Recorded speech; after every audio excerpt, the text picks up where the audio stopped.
แม่หูจักที่ว่าเจ้านางคูโตะนั่นนี่นะ500,000 คนเบิ่งอะไร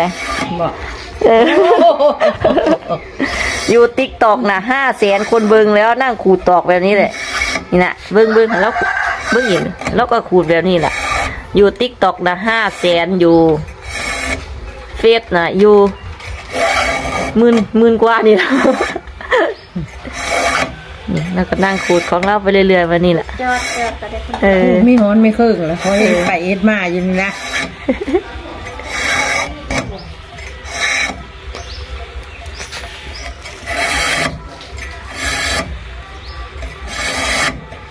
ฟังเสียงกับเป็นตลับดีขึ้นอย่างนี้จ้ะ